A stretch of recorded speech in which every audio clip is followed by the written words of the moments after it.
Bueno, buenas tardes a todos. A esta la tercera de las conferencias de la Cátedra del Prado. Es la tercera y además con ella pues cerramos como la primera parte de la cátedra que, como bien saben, se reanudará ya en marzo, el día 3, y abarcará los siguientes 3 jueves del mes de marzo hasta dar por finalizada la misma el jueves 17. La conferencia de esta tarde lleva por título Domenichino y Agucchi, el Arco Triunfal del Museo del Prado. Gracias.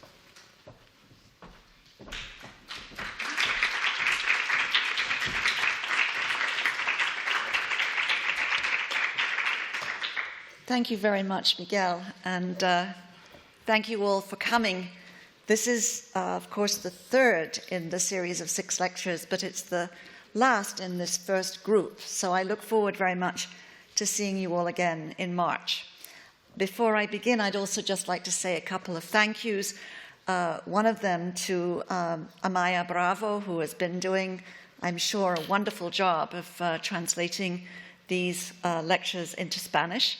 And I also want to thank Mattia Biffis, who is postdoctoral research associate at CASVA, who's helped me a great deal, especially with the PowerPoint presentation, and he's here tonight, so wanted to say thank you very much.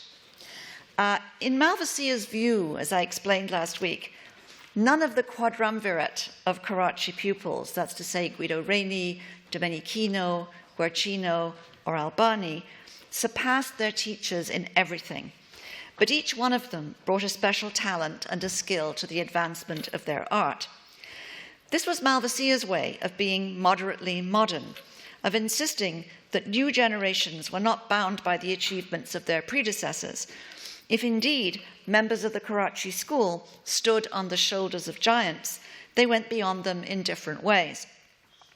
That said, there can be no doubt, as we've seen, that Malvasia saw Guido Reni as the greatest of our 4 painters, despite the existential tragedy of the gambling habit that dominated the second half of his life.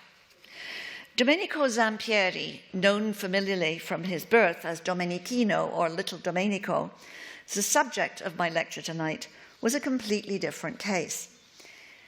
Born in 1581 into the family of a prosperous shoemaker, Domenichino had a firm education in grammar and letters before gaining fame as a draftsman in the Carracci Academy, where he became friends with Francesco Albani. Domenichino joined Guido and Albani in Rome in 1602 and subsequently spent much of his career there, if with frequent travels to and from Bologna. Between 1631 and 1641, the year of his death, which was almost certainly by poison, he was working in vice-regal Spanish Naples.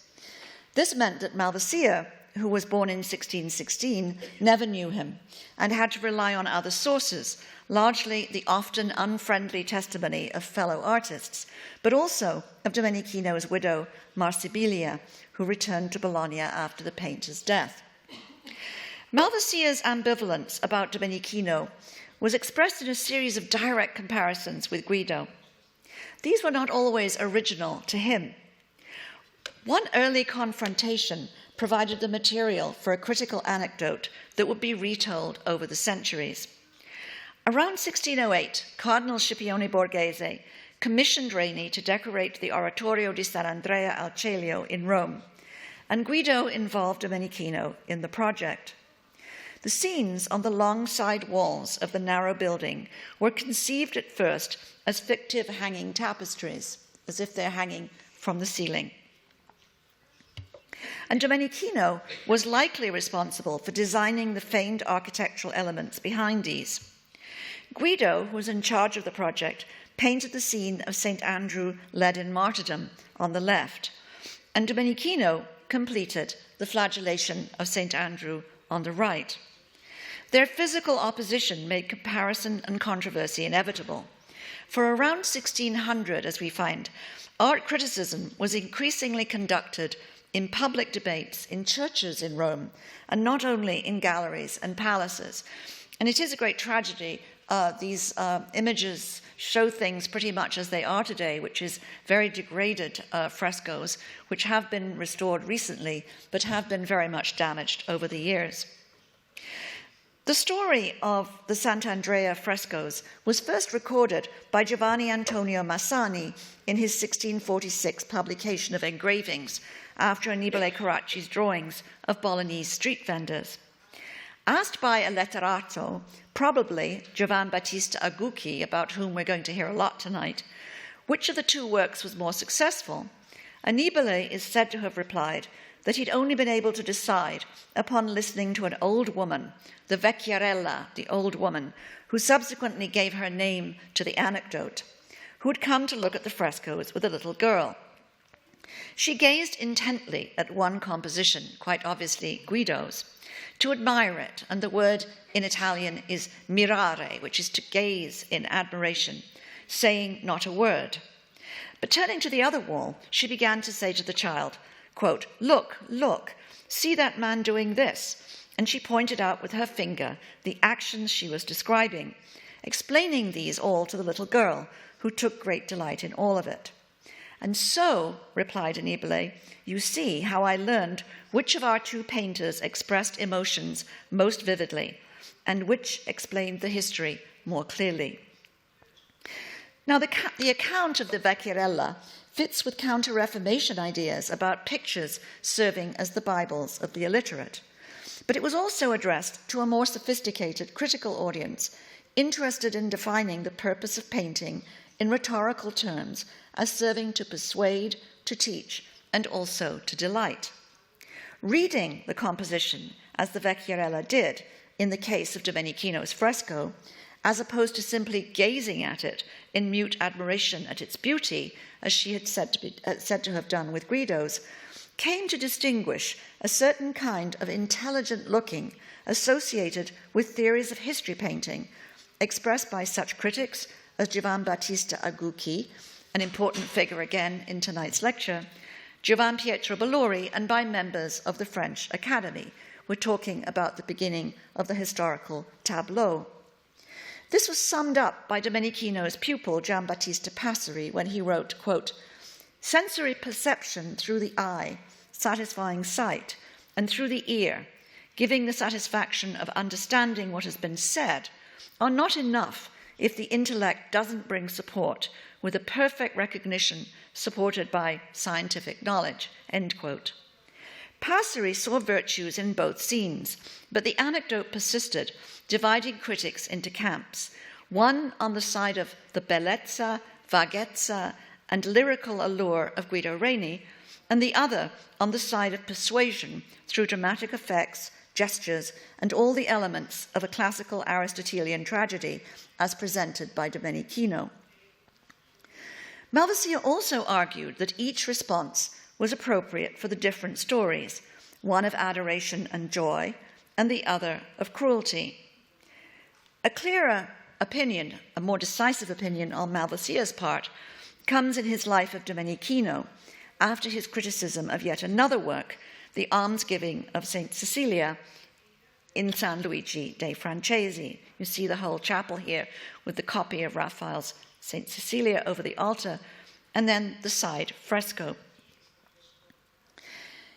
He found this scene of the Almsgiving of St. Cecilia too full of the hustle and bustle of daily life, too episodic and abstruse, especially, he said, when compared to Annibale Carracci's peerless Almsgiving of St. Roch, in which great variety supported the main theme in an appropriate way. This is, of course, a very large painting now in Dresden, but in which Malvasia saw every actor playing a correct part.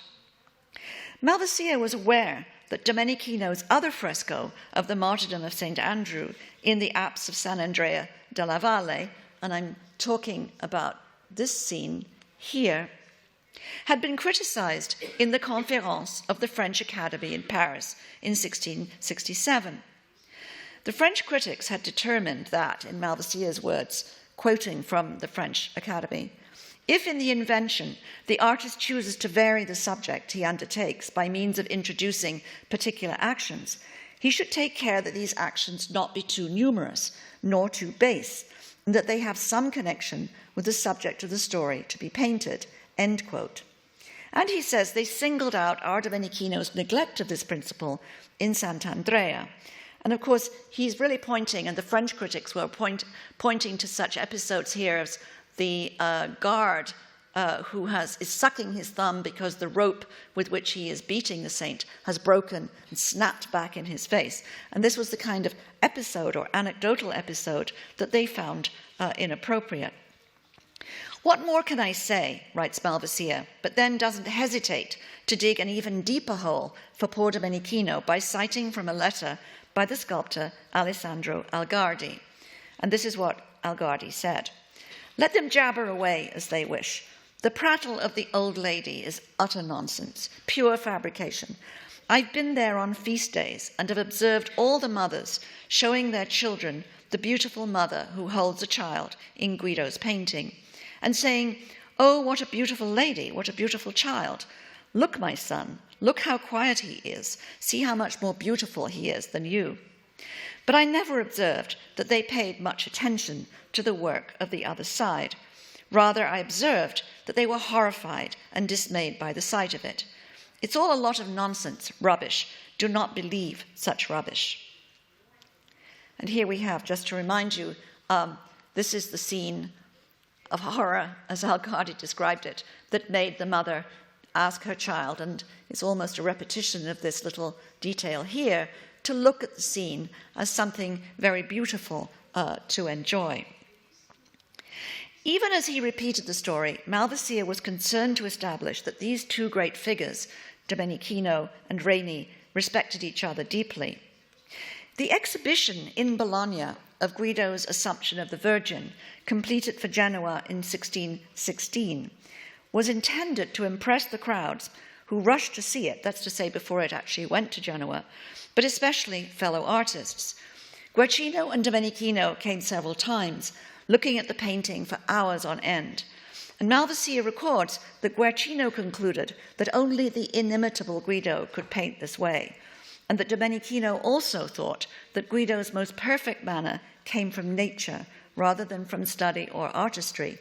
And this is something that Guido, who claimed to work very, very hard at everything he accomplished, angrily denied.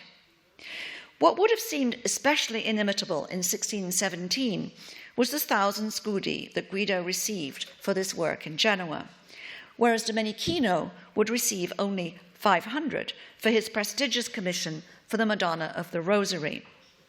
This work, Malvasia records, never caught the eye of the public, and I quote, "too much accustomed to the loveliness of Guido's art and completely captivated by his nobility and ease," end quote. It was one of Domenichino's most studied and complex compositions, and yet, according to Malvasia, there was so much action and vivacity, spirit, expression, and truth in it that Albani was awed and intimidated. More important, Guido Reni was stunned and envious, full of praise. Domenichino followed this work with his Martyrdom of St. Agnes, his largest, perhaps greatest work. Malvasia records how Guido went to see it often, wondering out loud how it could be more beautiful than anything by Raphael, and calling it the highest point of excellence that modern painters can attain. He concluded that the two painters never criticized each other openly, and reported that he'd been told that when both artists were in Rome in the 1620s, Domenichino always ended his day by visiting Guido to take a walk shortly before sunset, just as they had always done in Bologna. Now, much of this makes good sense. In the periods in question, Reni and Domenichino, however rivalrous, were clearly looking at each other's work, almost in the way that members of the Carracci family had done in the 1580s and 90s. The Sacrifice of Isaac, which is one of the paintings here in the Prado, was even identified as by Guido in the 1636 inventory of the Alcazar. Domenichino's nearly square painting, perhaps made to measure for the Salon Nuevo, revives Venetian models by Titian, of course, and also by Veronese, another painting in the Prado. But Isaac's upward-turned eyes and delicately balanced pose, with a little stepping stone neatly provided, are more redolent of Guido Reni's elegant Bolognese manner. The most unusual and, in fact, unique painting by Domenichino in the collections of the Prado is this triumphal arch, here obviously many, many times larger than it is when you see it in the gallery. A work in oil on canvas measuring just some 70 by 60 centimeters. And I think one of the first questions that occurs when we look at it in the gallery is, why is this painting so small, and what is it? It's neither a history painting nor a landscape, but seemingly an architectural fantasy, replete with hieroglyphic emblems. It's the sort of thing more often found in printed frontispieces or in designs for ephemeral decorations, such as these by Guido for Clement VII, and an example from England for James I. It's much more familiar in this kind of ephemeral design than in independent painting. The triumphal arch came to Spain with the works bought for the royal collection in 1722 from the daughter of the painter Carlo Maratta, Faustina. The Maratta collection contained many works by Domenichino that had passed from the artist's own collection to his pupil, especially drawings, to his pupil Francesco Raspantino. Only the inscription on the arch itself, which we'll look at in great detail in a moment, dedicating it to Giovan Battista Agucchi's namesake, points, as we shall see, to an original context for the triumphal arch, and the painting remains an enigma, another example of an important work in need of some attention. The Agucchi brothers, Girolamo and Giovan Battista, were among the strongest supporters of Bolognese artists in Rome around the turn of the century. Giovan Battista was especially close to Annibale Carracci, and indeed administered the last rites to him on his deathbed in 1609. Annibale, in turn, encouraged the Agucchi brothers to support Domenichino. After impressing Cardinal Girolamo with his liberation of St. Peter from prison, and this is a work that's very sadly destroyed in bombing in World War II, so I can't show you a better image of it. After painting this, Domenichino was taken into the Agucchi household, and he painted the cardinal's portrait, which is now in the Uffizi. He also frescoed scenes from the life of St. Jerome in Sant'Onofrio, Girolamo's titular church, before his death on the 27th of April, 1605. These are also not very well-known frescoes, which has suffered a great deal, but well worth a visit if you can go and see them in Rome. A commission to design Cardinal Girolamo's tomb in San Pietro in Vincoli quickly followed in 1605-6, and Domenichino would be involved just a few years later, in 1609, in designing another memorial for Cardinal Girolamo in San Giacomo Maggiore, Bologna. Much more could be said about the relationship of Annibale Carracci and Domenichino to Girolamo's brother, Giovan Battista Agucchi, especially concerning Agucchi's famous description of Annibale's 1603 Sleeping Venus, which is now in Chantilly and which really never travels, so it's a work that's not as well known as it should be. But the description by Agucchi was incorporated by Malvasia in the Felsina Pittrice. We could also say a lot more about the important treatise on painting that Agucchi drafted as a result of intense discussions with both Annibale and Domenichino. Now, the close ties among these three men make a recent proposal by Sylvia Ginsberg that the brilliant and lively portrait of Giovan Battista Agucchi, now in the York City Art Gallery, was painted by Annibale, and so before his death in July 1609, and not, as believed for centuries, by Domenichino. And this makes close ties among the men make it very difficult to sort this particular question out. To summarize briefly, Ginsberg based her case primarily, she says, on the high quality of the work, and prima facie she sees Annibale as the greater master and therefore believes it should be by him. But she also found further confirmation in Malvasia's description of an etching after the portrait in Jacopo Francesco Tomasini's Elogia Virorum Litteris et Sapienti Illustrium, published in Padua in 1644, in his list of prints after Annibale Carracci. That's to say, it's not in the life of Annibale by Malvasia, but it appears in the list of prints after works by Annibale published by Malvasia. It's always been known, but it had been overlooked. This print, which you see on the left here, Malvasia adds in his list, was recut in an engraving by one Van Otteren, a little-known Flemish engraver then working in Venice, and included in Valerio Zanni's Memorie, Imprese e Ritratti dei Signori Accademici Gelati, published in Bologna in 1672. Now, the Tomasini print actually exists, as Ginsberg noted, in two versions, one showing Agucchi holding the piece of paper in both hands, and the other, here we have it, in simply holding it in one hand. Both of these are to be found in different copies of the 1644 edition. And of course, the example of him holding the piece of paper with two hands, provided the model for Van Otteren's print, as Malvasia understood. Now, the painting itself, indeed, seems to have been cut down at some point. And you can see very clearly here there was once more of the arm visible, it's in reverse, so more of the arm visible, and seems to have been cut down a little bit, at least. And X-ray evidence suggests that Agucchi once held a pen in his right hand, very hard to read these, and that the piece of paper may once have been smaller. This is quite an old X-ray, and obviously it's not the whole picture, and it would be important, I think, to revisit the technical evidence. Malvasia describes Agucchi as wearing a zimara, which we see in all of the versions, which is to say a kind of housecoat that you wear inside, and that he looks at us tenendo una lettera con ambe le mani. This is how Malvasia describes the version that he thinks is the correct one.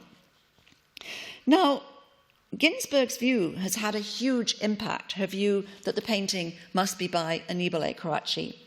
And just to give you an example, Wikipedia, which is now the resource for all research, now identifies the work as being by Annibale Carracci, although it does at least acknowledge that there was once a different attribution. I think Domenichino's authorship may be defended, however, both on grounds of connoisseurship and on the basis of some new facts, including evidence that in the early 1650s in Rome, at least, the portrait was thought to be by Domenichino. In 18th century Bologna, Pietro Ercole Fava and Marcello Oretti both attributed the work to Domenichino.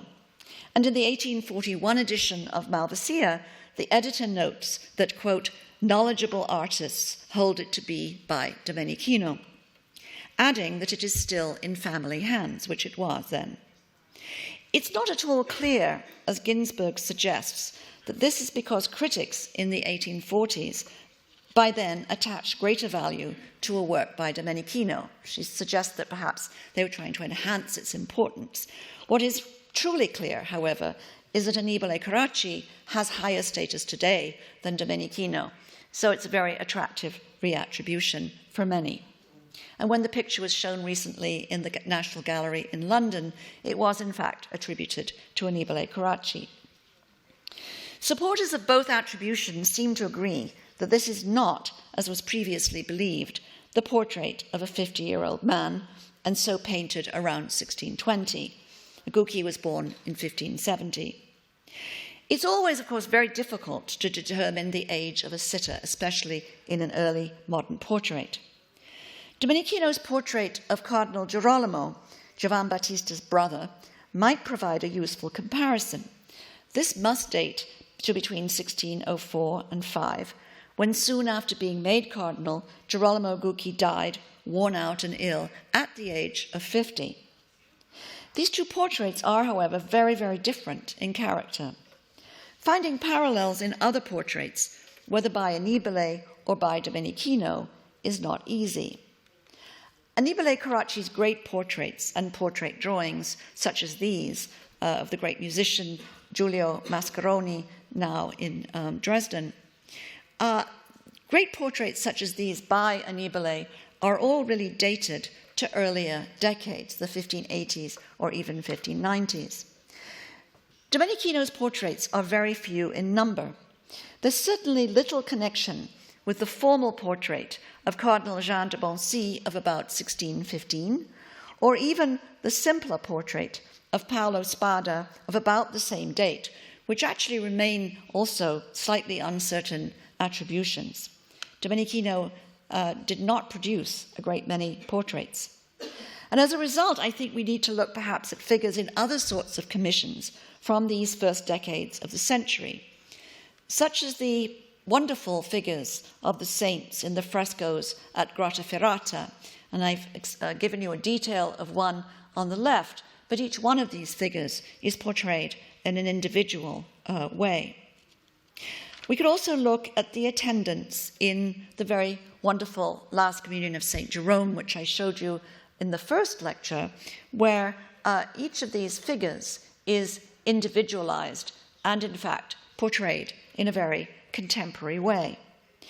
And I would say, especially the nymphs, however idealized in the Hunt of Diana, the great masterpiece in the Galleria Borghese, we only need to look at these figures, I think, to appreciate Domenichino's skills in lively portraiture, which were developed, of course, through his study with the Carracci.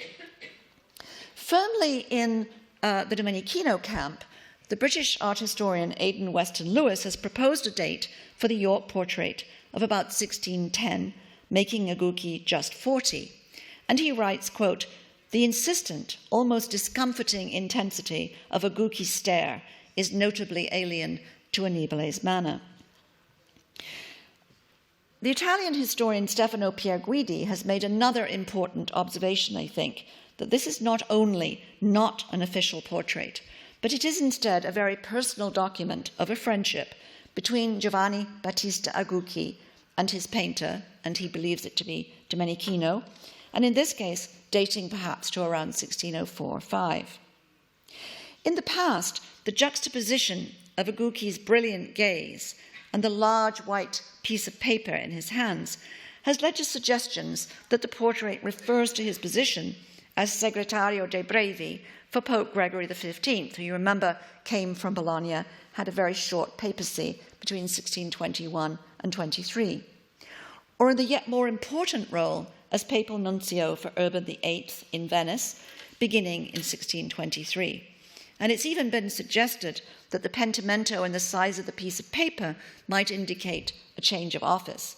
Art historians are very ingenious in these things, now showing him with official papers rather than a writer of them. But Agucchi is certainly not presented here in an official capacity. Instead, he looks out at us excitedly in his everyday household zimarra. A useful comparison might be with Titian's double portrait showing Georges d'Armagnac, the Bishop of Rodez, with his secretary, doing the sort of official business Agucchi would undertake in Venice, and the same artist's portrait, now in San Francisco, of a man also dressed here in a zimarra and holding a letter addressed to Titian, identified as his amico singolare, or his special friend. This sitter gazes out with less intensity than does Agucchi, as does the sitter in this slightly later Venetian work by Moroni, and it is to Venice, I think, that we look for this kind of portraiture. But the informal approach to the portrayal of a friend is very much the same.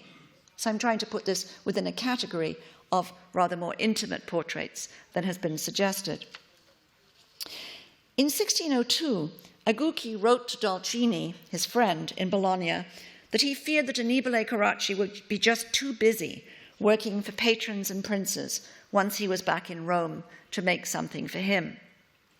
The years between 1603 and 1609 were deeply unhappy ones for Annibale.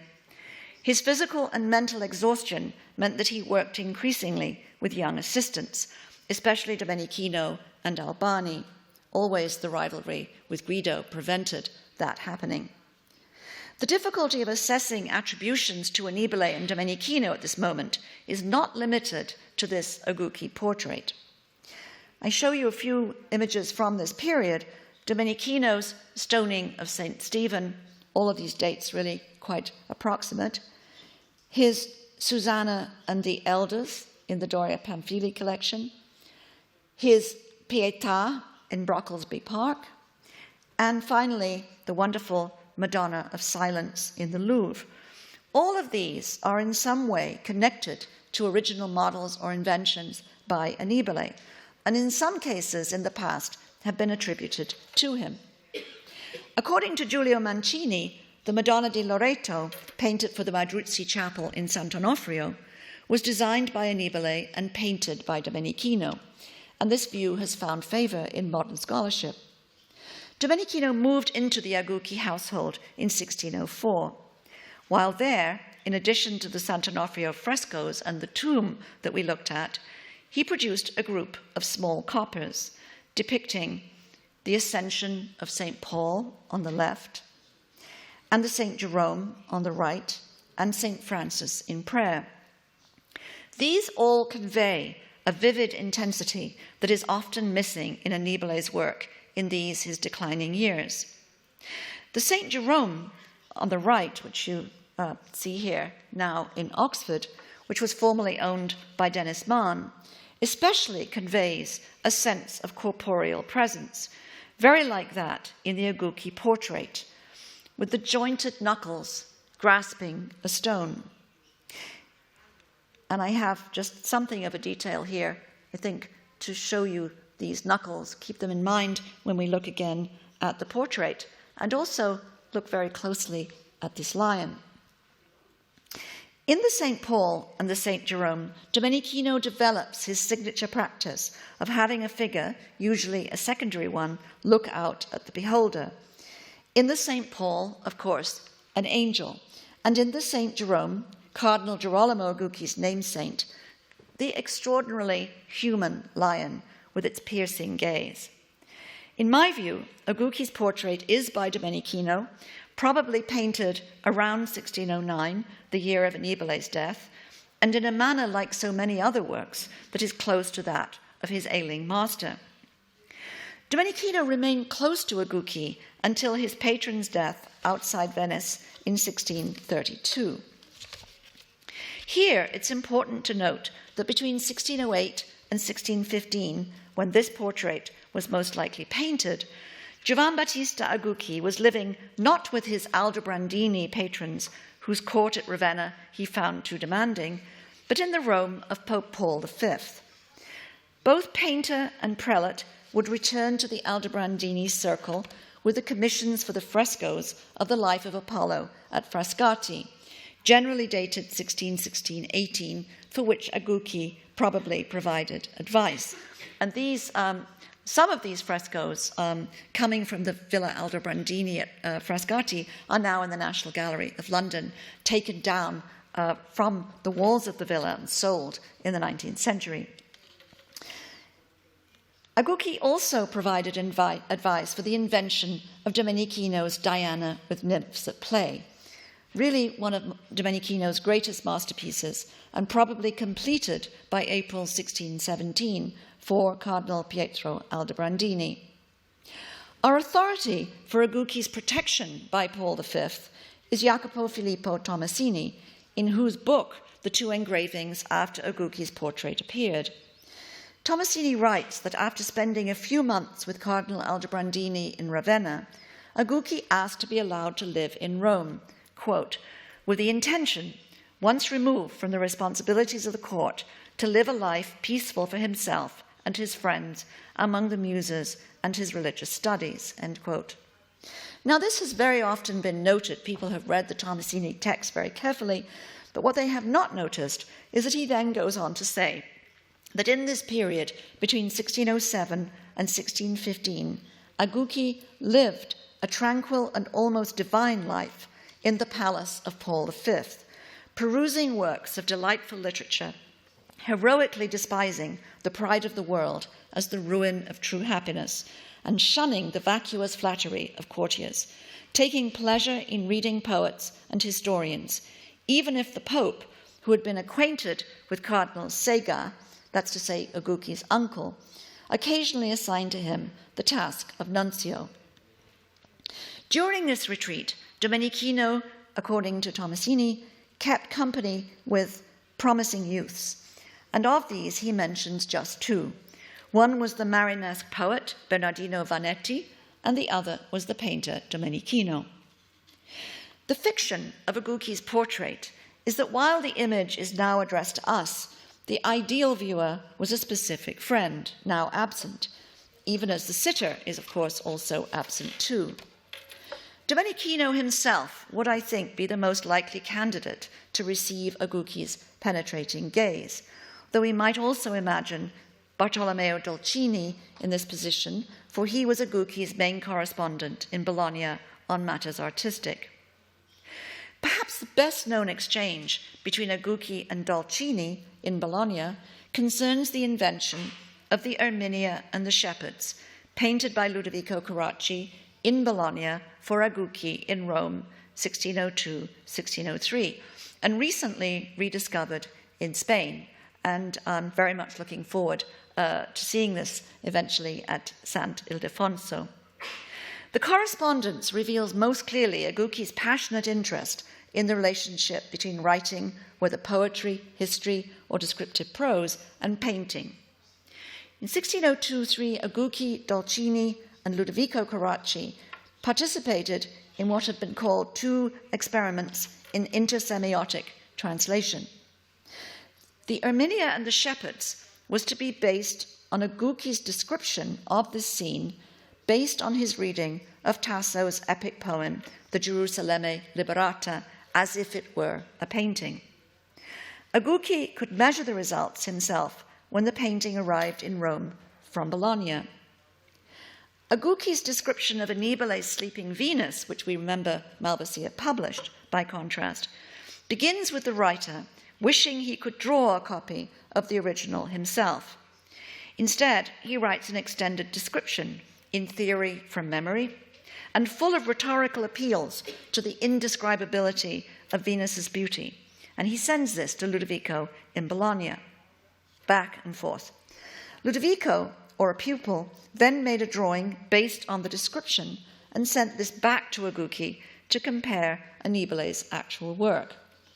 Both experiments in a sort of early form of mail art, and it's kind of dizzying to see these plays between word and image taking place over time, made use of distance and absence to test the ability of words to convey and inspire the immediacy and energeia of painting. The paper held by Agucchi in the portrait is blank.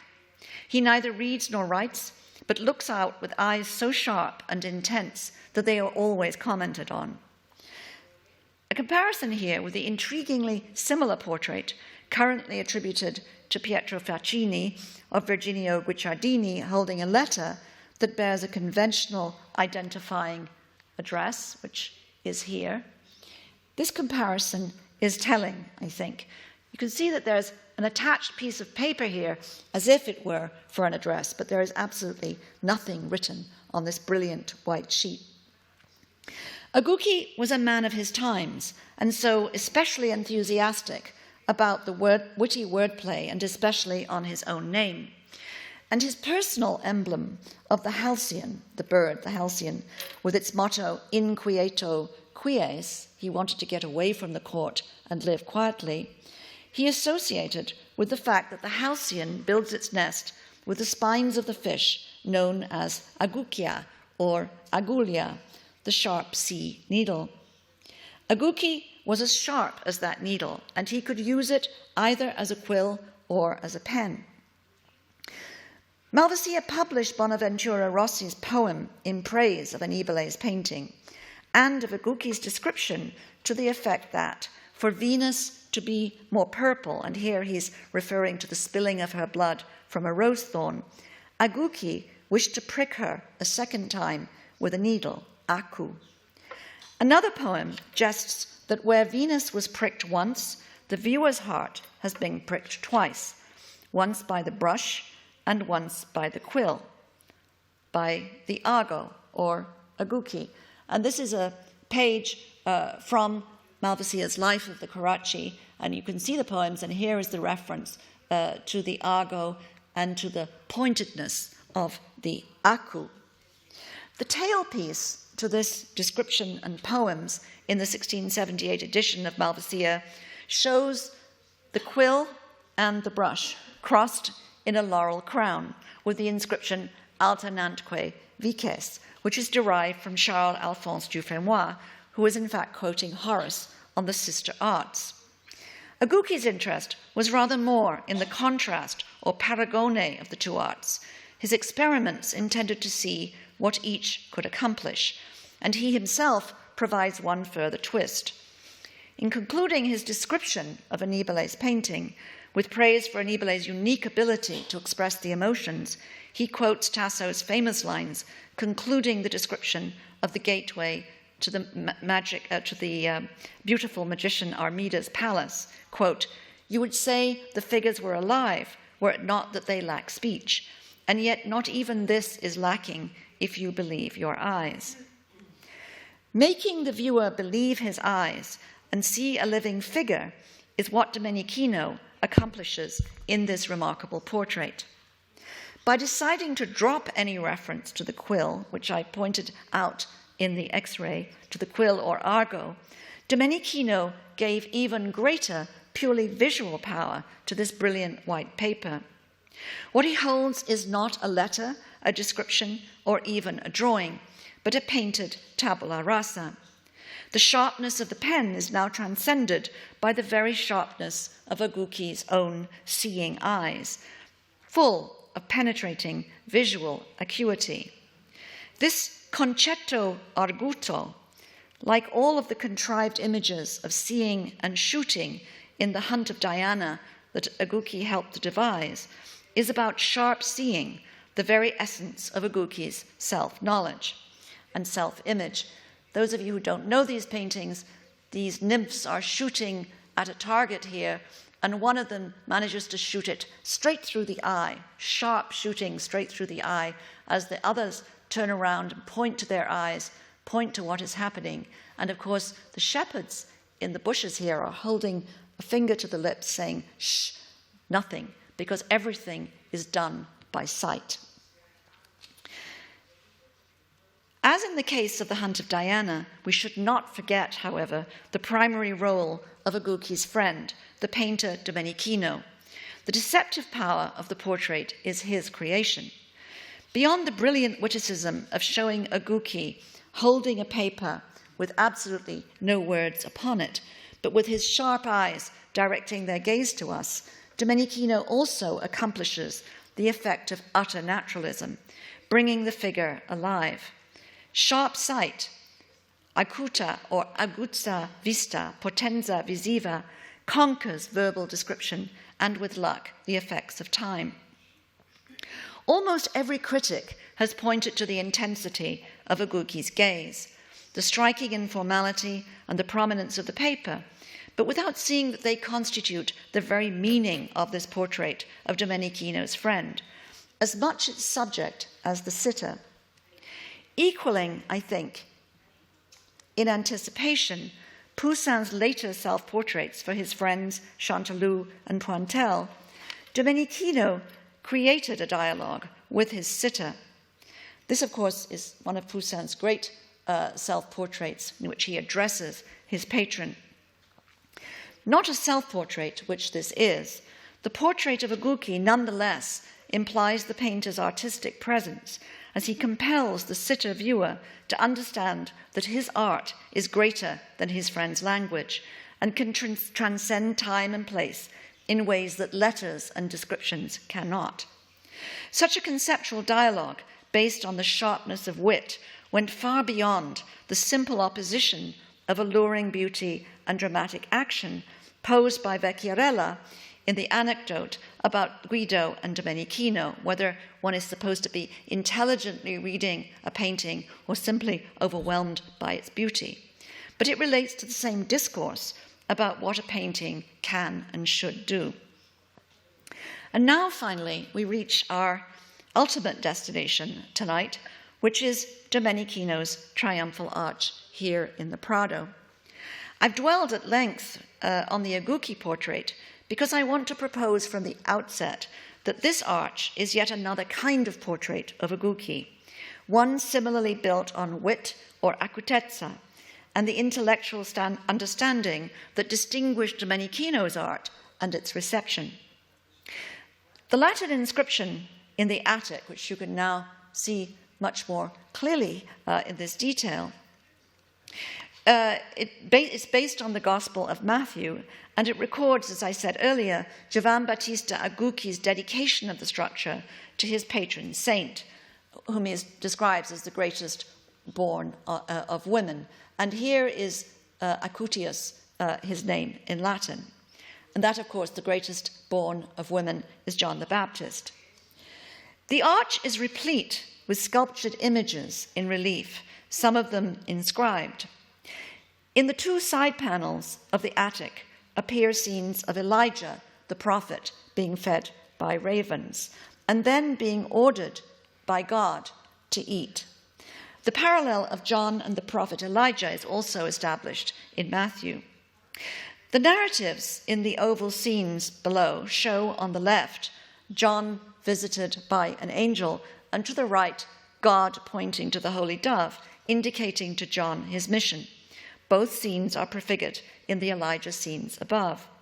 The remaining scenes, which are a pleasure to try to decipher as you go and look at the painting, are emblematic imprese, in which a motto or anima derived from a variety of gospels, psalms, and secular Latin poetry is combined with an image or corpus.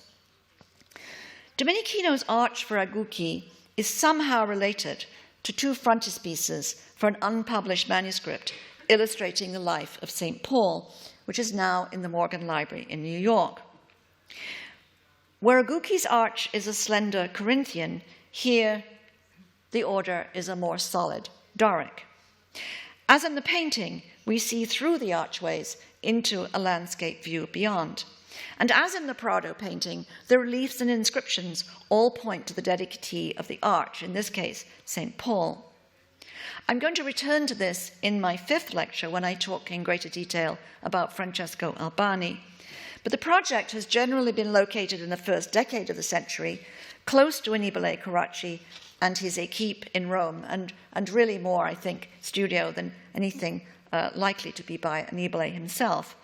And these frontispieces are likely associated with the election of Agucchi's protector, Paul V Borghese, in 1605. The name of Domenichino does not immediately come to mind, but some connection, I think, with the Prado triumphal arch is undeniable. This type of ornamental archway, as I showed you at the very beginning, was common around 1600, especially in the context of ephemeral decoration and the ornamentation with mottos and images combined in emblems or imprese follows a widespread fashion for such imagery, especially in the academic circles to which the Carracci and Agucchi belonged. And here we have a couple of images from marvelous manuscript, which is now in Glasgow, showing some of the emblems from the Carracci Academy itself. An impresa for a member, which is in fact engraved by Agostino Carracci. These are probably from somebody in the entourage of the Carracci Academy. So there's a certain familiarity to this sort of genre for emblems and indeed for architectural ephemeral decoration. Yet the Prado triumphal arch is so rare, and I want to emphasize this as a painting, and a very, very perfectly finished painting at that. And the connection between patron and painter so special that it stands apart from the conventional genre to which it also undoubtedly belongs. Domenichino professed a special interest in architecture, and he, in fact, at one point is so tired of being attacked by his enemies that he says he would rather have been an architect than a painter. This ambition, which he obviously expressed in public, seems to have stirred up venom among his rivals in Bologna, who actually protested that he knew nothing at all about architecture. A rare opportunity came in 1621 when Domenichino was appointed architect of St. Peter's by Gregory XV, an opportunity that vanished immediately upon the Pope's death in 1623, as quickly as it had appeared. Domenichino was, however, able to share his dedication to architecture in the tradition of Vitruvius and Raphael quite directly with Giovanni Battista Agucchi.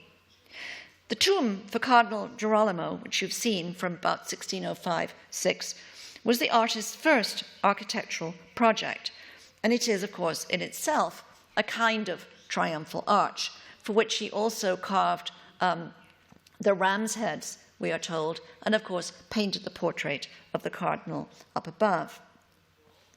Domenichino's architectural interest continued to find practical and theoretical application in the decade of the 1620s, even as Agucchi was studying mathematics and architecture in a villa on the Brenta. But the two friends' closest documented dialogue came in 1609, in the course of planning the memorial for Cardinal Girolamo Agucchi in the family chapel in San Giacomo Maggiore in Bologna. This project also involved thinking about a triumphal arch. Malvasia published 6 related letters by Agucchi as a way of establishing Domenichino's credentials as an architect in response to his enemies. Domenichino himself was moving back and forth from Rome to Grottaferrata at the time, and the process of refining the design through letters was not easy. The letters include Agucchi's reports from Rome on Domenichino's views on pilasters and columns, historiated reliefs, and the use of stucco decoration. Agucchi feared that the latter would easily be broken, but Domenichino insisted, quote, that great and noble things ought to be perfected by ornament and without regard for the vicissitudes of chance.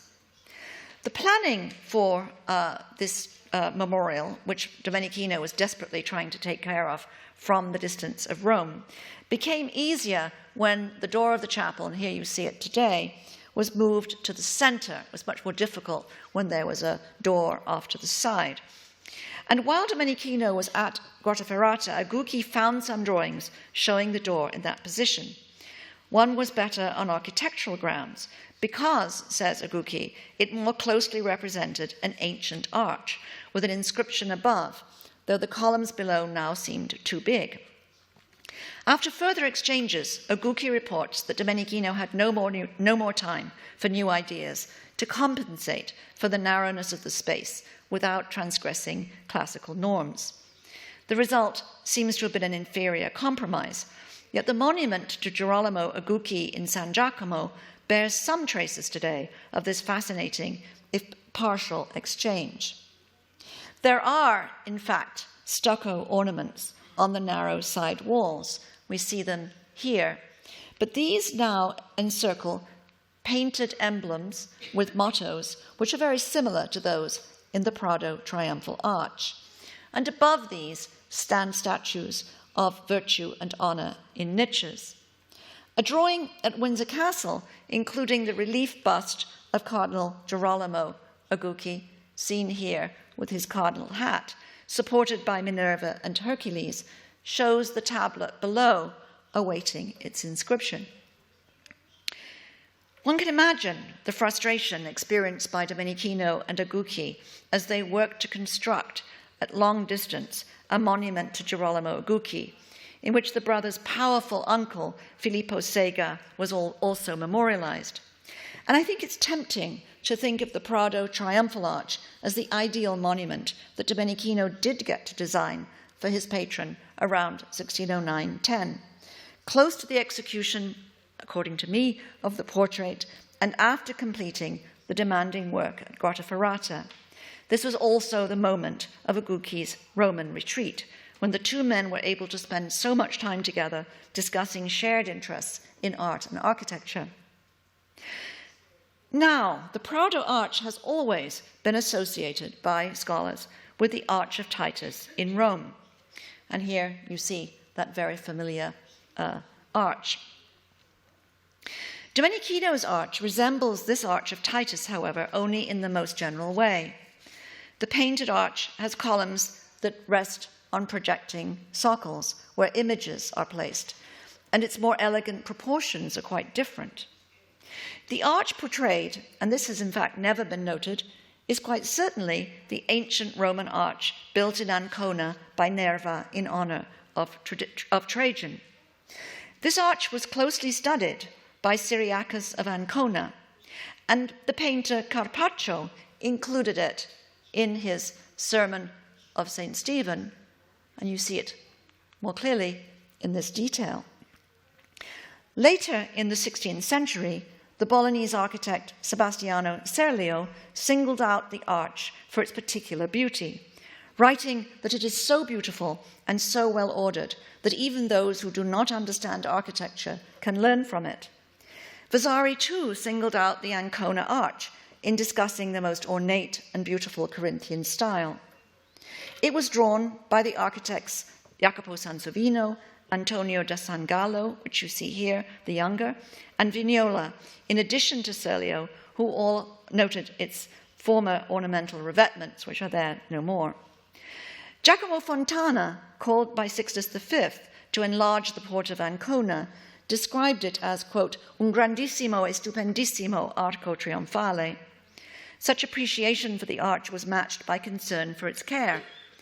In 1601, after piecemeal efforts, the commune of Ancona ordered the repair of the arch and created a special body, of deputati to ensure its survival as a landmark. And as such, it was to be recorded often by artists for centuries, beginning, of course, with Piranesi and down to this 19th century image by William Henry Bartlett. The Arch of Trajan in Ancona, the most important Adriatic port in the Papal States, was not hidden from Roman eyes. But why did Domenichino choose to paint an arch outside Rome in these years when his patron and friend was in retreat in the Papal city? The special beauty of the ornate style of the arch has been mentioned. Great and noble things ought to be perfected by ornament without regard for the vicissitudes of chance, Agucchi had written, citing Domenichino. Those who've assumed that this is Titus's arch in Rome, and that's just about everybody, have been perplexed by the leafy landscape in which it's set, though it is the sort of pastoral landscape for which Domenichino is known. The shepherd with his sheep, you see over here, refers quite simply to the iconography of the Baptist, and so to Giambattista Agucchi's name. Beyond the arch is a road, and among the figures approaching are two quite distinct, even if very small, characters. A man wearing a generically Eastern costume, including a turban, and a pointing monk wearing a brown habit. The busy port of Ancona opened to Dalmatia and the Eastern Adriatic, hence the figure in the turban. And this is something that you find as a kind of stock element in later Romantic views of the scene. Furthermore, the March of Ancona became the home of the spiritual Franciscans on Francis's death, hence the monk's habit. So these very small figures point to the location and the meaning of the Ancona arch in the idyllic landscape where John the Baptist lived in retreat. A final point concerns the Agucchi and Ancona. Obviously, with the Aldobrandini court at Ravenna, the marches were strongholds of Giovan Battista and Girolamo's patrons. They were also, and I hope you can see down here is Ancona, and this is, of course, the Adriatic Sea. These were also, these marches around, here's Urbino, around Ancona, were also family places for the Agucchi. Between 1566 and 1575, Filippo Sega, the uncle who had furthered the careers of both brothers, had served as governor of Cesena, Forlì, Imola, Romagna, and finally the March of Ancona. When he was consecrated Bishop of Ripatranzone in 1575, the Bishop of Ancona assisted. There were cultural connections too.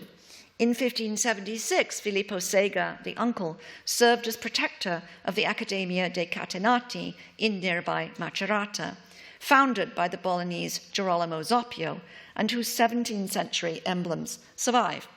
These are, painted somewhat later in the 17th century, but fully participate in this tradition of academic emblems that I've described to you. That Domenichino's vision of a beautiful triumphal arch loaded with emblems and dedicated by his patron Giovan Battista Agucchi to his patron Saint John the Baptist is set in Ancona, not far from the court at Ravenna from which Agucchi had withdrawn, and in a pastoral landscape that had long provided a spiritual home for Christian aesthetics, is the ultimate conceit in this unique work. Like the invention of the Hunt of Diana, probably realized just a few years later, it constitutes, I think, the result of two minds in conversation together as they explored the limits of words and images. Measuring just 70 by 60 centimeters, where the reduced dimensions of Agucchi's portrait are 60 by 40, the Prado Triumphal Arch provides the perfect emblematic cover or companion for the intense and living portrait that Domenichino, I believe, made for the same patron and friend. And such I think it is, for Agucchi's acutezza, or sharpness of eye, pen, and mind, would have prized this emblematic pairing of a body and a soul, and probably even contributed to its invention. Unlike the two sides of a medal by which they were inspired, such pairings of portraits and emblematic covers, once popular, rarely survive, and rarely together, making it difficult to be sure of their original relationship. A very rare example is Lorenzo Lotto's portrait of Bernardo de Rossi, Bishop of Treviso, of about 1505, which is now in Naples, and which was in the Farnese collection in Parma in Domenichino's day, and its documented cover, the allegory of virtue and vice, now in the National Gallery in London. So here we have the living body of the portrayed figure, and here the emblematic cover. Domenichino's works, these two works for Agucchi, were clearly separated very early on. And in fact, we cannot be sure that they were ever actually physically united. But I think it would be marvelous to reunite them one day, putting body and soul together, whether we do this in York or here in Madrid, or even better, in both places. Thank you very much.